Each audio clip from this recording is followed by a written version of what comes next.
Alors Taïja, c'est une chanteuse essentiellement zouk et récemment compas, qui espère du coup élargir son panel musical. J'ai 28 ans, je suis originaire de la Guadeloupe et la Guyane, je suis née en Martinique et ça fait maintenant 3 ans que je vis à Paris. Le fait d'être beaucoup plus prise au sérieux par du coup mes pairs dans la musique, notamment de grands noms comme Ali Angel, Willow Beats qui fait toutes mes prises de voix. Là récemment j'ai un projet avec Jazzy Keys, l'année dernière j'ai sorti un projet avec Pasca, donc j'ai l'impression d'être beaucoup plus reconnue maintenant que je suis installée à Paris qu'à l'époque où j'étais en Guyane où on essayait de se faire un petit chemin. Elle est très éclectique, déjà de par mon expérience musicale, parce qu'avant de me lancer seule dans la musique, j'ai fait partie d'un groupe qui reprenait énormément de styles musicaux, qui tourne encore aujourd'hui en Guyane. D'ailleurs, si vous avez l'occasion de les voir, ça s'appelle Authentic Voice. Donc j'ai eu la chance de toucher un petit peu à tout, et notamment, du coup, là, c'est vraiment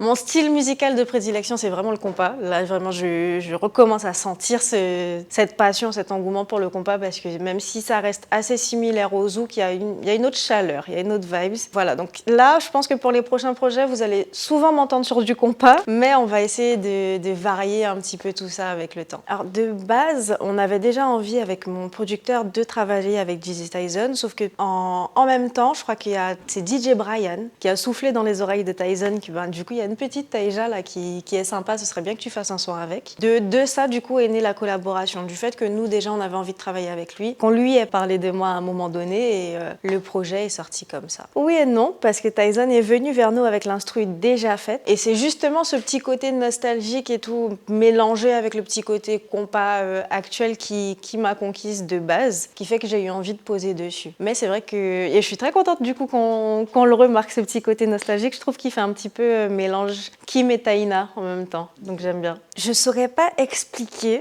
réellement, mais c'est en fait la chaleur, l'ambiance qu'il y a dans le compas, parce que tu peux le faire aussi avec le zouk, mais sur scène c'est pas pareil. Je trouve que en live notamment, tu peux beaucoup plus t'exprimer sur du compas, que ce soit les musiciens, que ce soit les chanteurs. À partir du moment où t'as les ad-libs, t'as les ambiances, un son compas, si tu l'as bien fait, si tu l'as bien structuré, s'il est bien joué, un seul son en live peut te durer entre 5 et 10 minutes, s'il est bien fait. Dans le zouk, c'est un petit peu plus compliqué, je trouve, d'ajouter du coup ces entractes, ces moments solo. Le zouk rétro le faisait très bien, puisqu'on avait du coup nos entractes au cuivre, etc. Le zouk moderne le fait un peu moins, alors que le compas continue à le faire, et je trouve que c'est ce qui est bien. En tout cas, moi, c'est ce qui me chauffe, c'est ce qui me plaît. Le fait que tu peux... Par exemple, Dou, en soi, le morceau en lui-même fait, je crois, 2 minutes 30, voire 3 minutes. Là, on va le jouer en live bientôt pour une prestation ce week-end, et je l'ai chronométré, il fait 6 minutes maintenant. Parce qu'on a su, du coup, bien l'agencer, bien l'agrémenter. Enfin,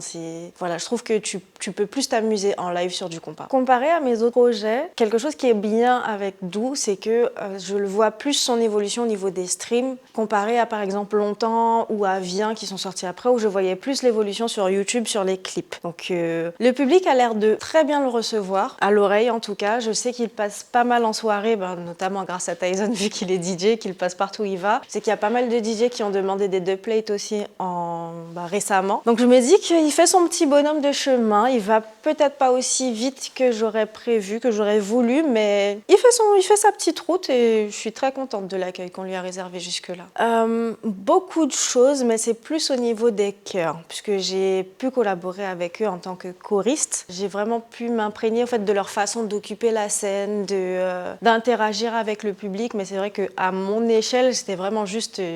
Surtout à cette époque-là, j'étais beaucoup plus jeune, donc j'étais vraiment juste émerveillée de me dire que y a Jack Cour qui chante devant moi. J'accompagne Felicia Ross, mon Dieu, Fanny, reine du zouk, je chante pour elle. Enfin, c'était beaucoup plus de l'euphorie que de l'apprentissage, on va dire. Et je regrette parce que maintenant, je me retrouve jetée sur le tas, et j'aurais dû faire beaucoup plus attention à ça. Aujourd'hui, qu'est-ce que Taïja veut transmettre à travers sa musique ? Un peu de tout. Je me limite pas. En vrai, je parle énormément d'amour ces temps-ci. À l'époque, je parlais plus de peine, de cœur brisé, etc.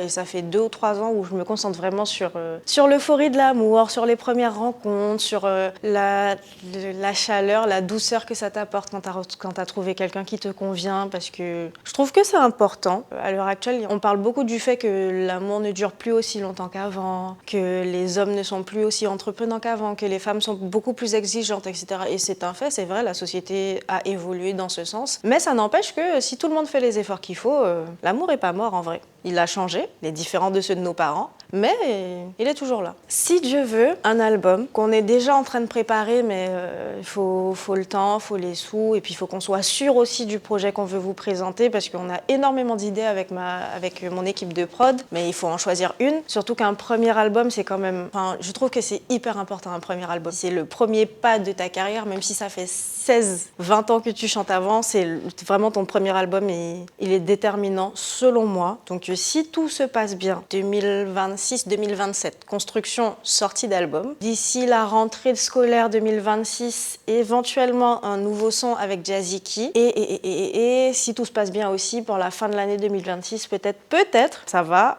un feat avec Sansone, qui sera pas du coup ni zouk ni compas, ce sera un autre style, mais ça je vous laisserai découvrir. Pour ceux qui veulent me suivre, vous pouvez me retrouver sur tous les réseaux sociaux sous Taïja_TRBL. Mais si vous voulez vraiment être dans ma vie de tous les jours, ma vie privée, c'est mieux de me suivre sur Snap. Si vous voulez juste être au courant des dates, des sorties, etc. sur Insta. Et là, on se lance petit à petit sur TikTok où vous allez retrouver un petit mix de tout ça. Voilà. Merci à toi de m'avoir reçu.